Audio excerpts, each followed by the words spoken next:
सोचिए, दो ऐसे मुल्क जो आज एक दूसरे के सबसे बड़े दुश्मन हैं, वो कभी खुफिया तौर पर गहरे दोस्त हुआ करते थे। जी हाँ, ये ईरान और इसराइल की हैरान कर देने वाली कहानी है। एक ऐसी कहानी जहाँ कल के इत्तेहादी आज एक दूसरे को ख़त्म करने पर तुले हुए हैं। तो आइए इस सफ़र में साथ चलते हैं और जानते हैं कि ये नाकाबिल यकीन तब्दीली आखिर हुई कैसे। तो असल सवाल यही है, दो मुल्क जो कभी एक दूसरे के साथ खड़े थे, आज एक दूसरे के खिलाफ क्यों खड़े हैं? आखिर हुआ क्या कि वो खुफिया शराकतदारी इतनी गहरी दुश्मनी में बदल गई? इस तज़ाद की जड़ें तारीख में बहुत गहरी हैं और आज हम इन्हीं जड़ों को खोजने निकले हैं। तो चलिए इस कहानी का पहला बाब खोलते हैं। ये हमें एक ऐसे दौर में ले जाएगा जिसका आज की दुनिया में तस्वुर करना भी, सच कहूं तो, बहुत मुश्किल है। ये वो वक्त था जब ईरान और इजराइल के मफादात हैरान कुन तौर पर एक दूसरे से जुड़े हुए थे। देखें, 1979 के इनकलाब से पहले ईरान और इसराइल के बीच कोई दुश्मनी नहीं थी, बल्कि वो तो इस पेचीदा खित्ते में एक दूसरे के स्ट्रेटेजिक पार्टनर थे। उनका रिश्ता एक खुले राज जैसा था। मतलब सबको पता था कि कुछ तो चल रहा है, लेकिन कोई भी उसे खुलेआम मानने को तैयार नहीं था। इस इत्तेहाद के पीछे एक बहुत सीधी सादी मंतिक काम कर रही थी। मेरे दुश्मन का दुश्मन मेरा दोस्त है। दोनों ही मुल्क अपने आसपास बढ़ती हुई अरब कौम परस्ती को अपने लिए खतरा समझते थे और दोनों की ख्वाहिश थी कि वो खित्ते की सबसे बड़ी ताकत बनकर उभरें। मकसद एक, दुश्मन एक, तो दोस्ती तो होनी ही थी। और ये सिर्फ बातों की हद तक दोस्ती नहीं थी, ये एक बहुत गहरी शराकतदारी थी।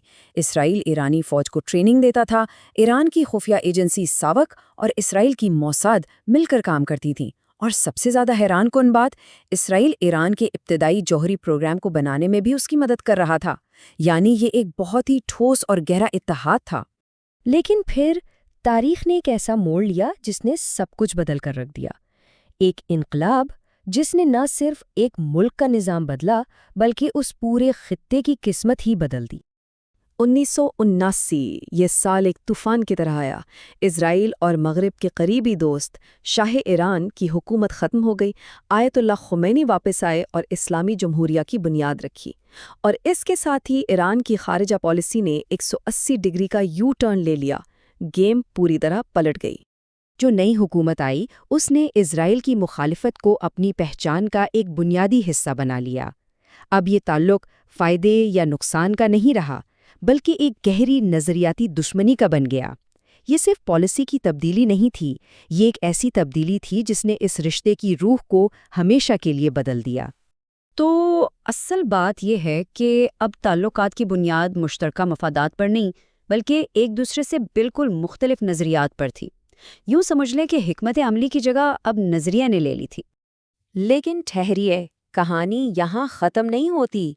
नज़रियाती दुश्मनी के ऐलान के बावजूद इस कहानी में एक और बहुत ही अजीब मोड़ आना भी बाकी था।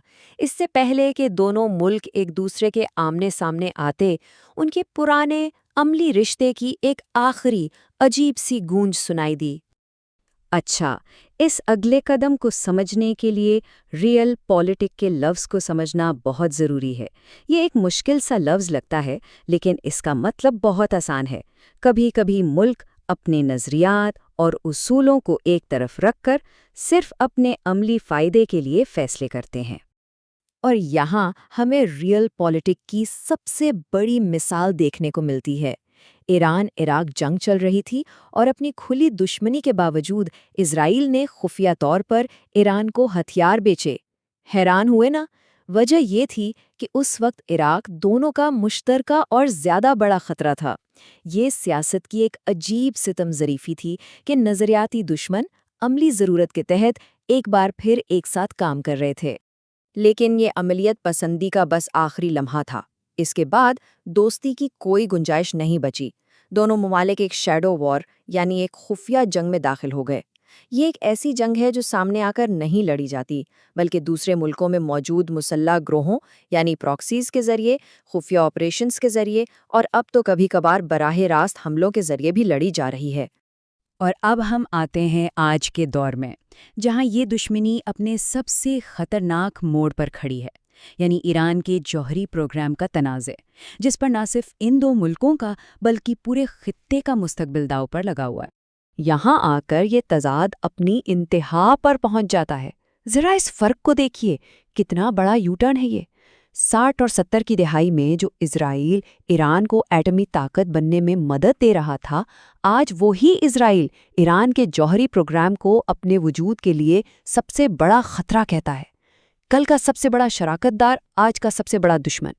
تو اب صورتحال بالکل صاف ہے۔ وہ پرانی دوستی، وہ شراکت داری اب ماضی کا قصہ بن چکی ہے۔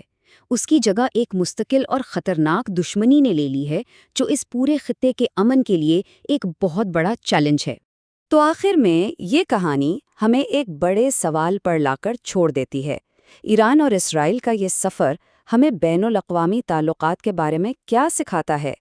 کیا کوئی بھی دوستی یا اتحاد ہمیشہ کے لیے ہوتا ہے، یا پھر جیسے ہی مفادات بدلتے ہیں دوستیاں دشمنی میں بدل جاتے ہیں؟ یہ ایک ایسا سوال ہے جس کا جواب آج کی دنیا کو سمجھنے کے لیے بہت ضروری ہے۔